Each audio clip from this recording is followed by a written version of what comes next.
ബഹുമാനപ്പെട്ട അധ്യക്ഷൻ, പ്രത്യേകിച്ച് നമ്മളെല്ലാവരും ആദരിക്കാൻ എത്തിച്ച most reverend his beatitude Mar Raphael Thattil, വേദിയിരിക്കുന്ന എല്ലാ തിരുമേനിമാരെ, പിതാക്കളെ, മന്ത്രിമാരെ, ജനപ്രതിനിധികളെ, സദസ്സിരിക്കുന്ന എല്ലാ വിശ്വാസികളെ, സഹോദരന്മാരെ, എല്ലാവർക്കും എൻ്റെ വിനീതമായ നമസ്കാരം. വലിയ സന്തോഷത്തിൻ്റെ ഒരു മുഹൂർത്തമാണിത്. തിരുവനന്തപുരത്തിൻ്റെ ജനപ്രതിനിധിയായിട്ട് നമ്മുടെ പുതിയ മേജർ ആർച്ച് ബിഷപ്പിനെ തിരുവനന്തപുരത്ത് സ്വീകരിക്കാൻ ഒരു അവസരം കിട്ടിയതിന്. You are most welcome sir. It's a great pleasure to have you here. നമ്മളെല്ലാവരും പള്ളിയെക്കുറിച്ച് സംസാരിക്കുമ്പോൾ എപ്പോഴും അതിൻ്റെ റിലീജിയസ് ഡയമെൻഷനും കാണും, അതിൻ്റെ ഒരു സോഷ്യൽ ഡയമെൻഷനും കാണണം.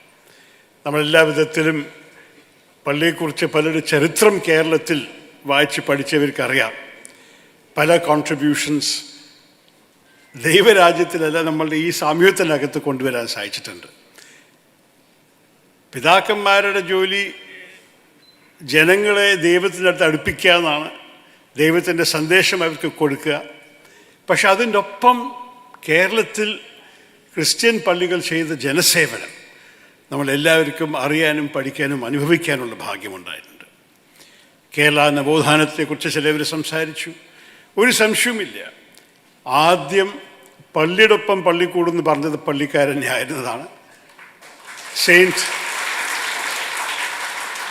കുര്യാക്കോസ് എലിയാസ് ചാവറ, അദ്ദേഹം ആണ് ആദ്യം കുട്ടികൾ അവർ ജാതി നോക്കാതെ സ്കൂളിൽ കയറ്റി പഠിപ്പിച്ചതും ചില ജാതികൾക്ക് അറിയാൻ പാടാത്ത ചില ഭാഷകൾ സംസ്കൃതം പഠിപ്പിക്കാൻ തയ്യാറായതും.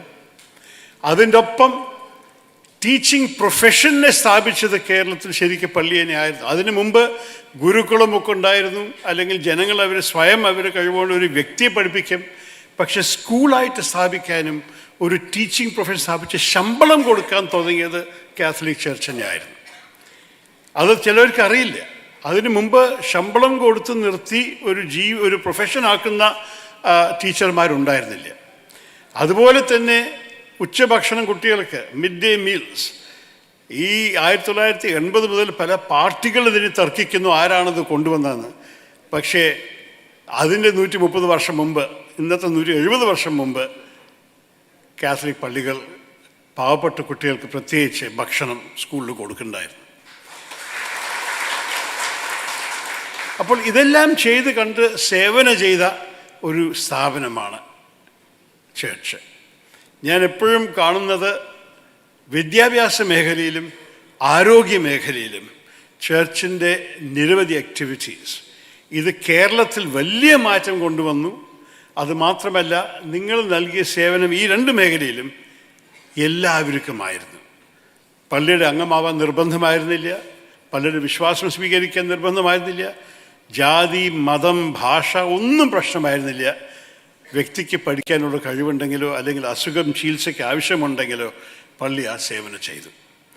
ഇതൊക്കെ ചെറിയ കാര്യങ്ങളല്ല, we take it for granted. പക്ഷെ ശരിക്കും നോക്കുകയാണെങ്കിൽ ഇതാണ് നമ്മുടെ രാജ്യത്തിൻ്റെ വലിയൊരു ഭാഗ്യം. കേരളത്തിൽ പ്രത്യേകിച്ച് ഇത്ര വലിയ റോൾ നമ്മളുടെ church, all the churches in Kerala have played a role that cannot be matched by anyone else. അതിനെ നമ്മൾ അംഗീകരിക്കണം, നമ്മൾ റെക്കഗ്നൈസ് ചെയ്യണം.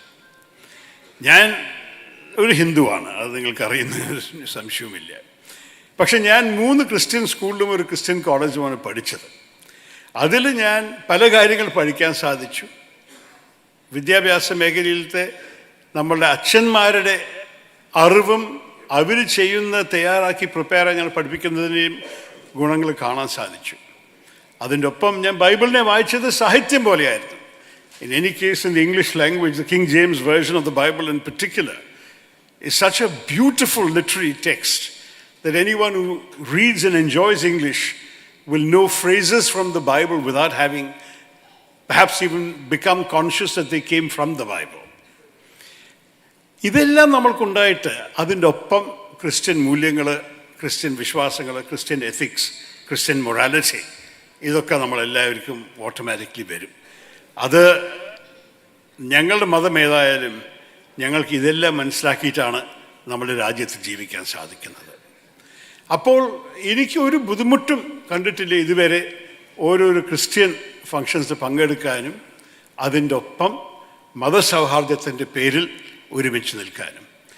ഞാൻ ഒരു ഹിന്ദുവായിട്ട് കുട്ടിക്കാലം മുതൽക്കേ വിവേകാനന്ദനെ വായിച്ചിട്ട് പഠിച്ചതാണ് എൻ്റെ ഹിന്ദു എത്തിക്സും ഹിന്ദു വാല്യൂസും.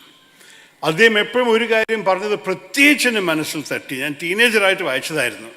അദ്ദേഹം ഷിക്കാഗോയിൽ പോയിട്ട് 1893 വലിയൊരു പ്രസംഗത്തിൽ അദ്ദേഹം എന്താ പറഞ്ഞത്? I am proud to speak on behalf of a religion which has taught the world not just tolerance but acceptance. ഇതെനിക്ക് പ്രത്യേകിച്ച് ഞാൻ ചിന്തിക്കാൻ തുടങ്ങി. കുറേ വർഷങ്ങൾ ഇതിൻ്റെ അർത്ഥം മനസ്സിലാക്കാൻ ശ്രമിച്ചു. ഞാൻ ആ കാലത്ത് സ്കൂളിലൊക്കെ പഠിച്ചത് ടോളറൻസ് ഒരു നല്ലൊരു കാര്യമാണ്. A tolerant king is a good king because he allows people in his domains to have different beliefs. അതായിരുന്നു എൻ്റെ വിശ്വാസം. പക്ഷെ ശരിക്കും നമ്മൾ ചിന്തിക്കുകയാണെങ്കിൽ tolerance is a very patronising virtue. The tolerant king is saying, I have the truth, you are in error, but I will magnanimously indulge you in your right to be wrong. അത്രേ tolerance ഉള്ളൂ. പക്ഷെ acceptance എന്താണ്? വിവേകാനന്ദൻ പഠിപ്പിച്ചത് എന്താണ്? Acceptance പറയുന്നു, എനിക്ക് എൻ്റെ വിശ്വാസമാണ്, എനിക്ക് സത്യമുണ്ട്, നിങ്ങളുടെ വിശ്വാസം നിങ്ങൾക്ക് സത്യമുണ്ട്, ഞാൻ നിങ്ങളുടെ സത്യത്തിനെ ബഹുമാനിക്കുന്നു, നിങ്ങൾ എൻ്റെ സത്യത്തിനെ ബഹുമാനിക്കുന്നു.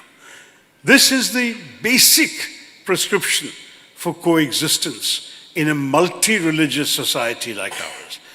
ഇത്ര ബഹുസ്വരത നമ്മുടെ രാജ്യത്തിലുള്ളപ്പോൾ നമ്മൾ ഒരുമിച്ച് സൗഹാർദ്ദത്തോടെ ജീവിക്കണം എന്നുണ്ടെങ്കിൽ ആ ബഹുമാനം മറ്റേവർക്കും മറ്റേവരുടെ വിശ്വാസങ്ങൾക്കും എപ്പോഴും ഉണ്ടാവണം. അങ്ങനെ പഠിച്ച് വളർന്ന ഒരു ഹിന്ദുവാണ് ഞാൻ. അതുകൊണ്ട് പ്രത്യേകിച്ച് നമ്മളുടെ കേരളത്തിനകത്ത് എല്ലാ മതത്തിൻ്റെയും ജനങ്ങൾ ഒരുമിച്ച് ജീവിക്കുന്ന കാണുന്നതാണ് എൻ്റെ എല്ലാം വെച്ച് വലിയ സന്തോഷം. ഓണം സമയത്ത് ഞങ്ങളെല്ലാവരും ആഘോഷിക്കും. അതിൽ മതവ്യത്യാസമില്ലാതെ എല്ലാവരും ഒരുമിച്ചിരുന്ന് ആഘോഷിക്കും. ക്രിസ്മസ് സമയത്ത് അതുപോലെ തന്നെ എൻ്റെ അച്ഛനമ്മയും എപ്പോഴും എൻ്റെ കുട്ടിക്കാലം മുതൽക്ക് ക്രിസ്ത്യൻ സുഹൃത്തുക്കളുടെ വീട്ടിൽ പോയിട്ടാണ് ഞങ്ങൾ ആഘോഷിക്കുക. ഇതിൽ ഒരു ബുദ്ധിമുട്ടും കോൺട്രഡിക്ഷനും ആരും കണ്ടിട്ടില്ല. അപ്പോൾ ഈ കാലത്തിൽ മേജർ ആർച്ച് ബിഷപ്പ് തട്ടിൽ ഈ പുതിയൊരു ഉത്തരവാദിത്വം ഏറ്റെടുക്കുന്ന സമയത്ത് ഈ സന്ദേശത്തിന് വീണ്ടും ആവർത്തിക്കാനൊരു സമയമായി.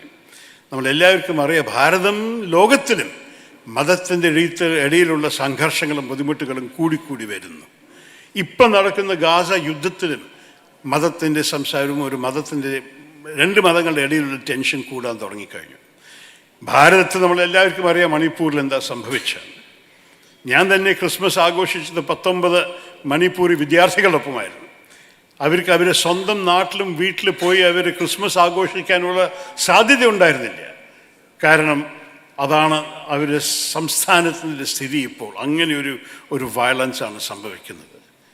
ആ സ്ഥിതിയിൽ കേരളത്തിൻ്റെ വലിയ ഹൃദയവും വലിയ മനസ്സോടും ഈ മണിപ്പൂരി കുട്ടികളെ ഈ നാടിൽ സ്വീകരിച്ചിട്ട് അവർ ക്രിസ്മസ് സമയത്ത് സ്നേഹമില്ലാതെ ഇരിക്കാൻ ഒരു സ്ഥിതിയിൽ വിട്ടുകൊടുക്കണ്ടെന്ന് വിചാരിച്ചിട്ട് ഇവർ വന്നിട്ടുണ്ടായിരുന്നു. അങ്ങനെ ഞങ്ങൾ പലവരും അവരെ കാണാൻ സാധിച്ചു.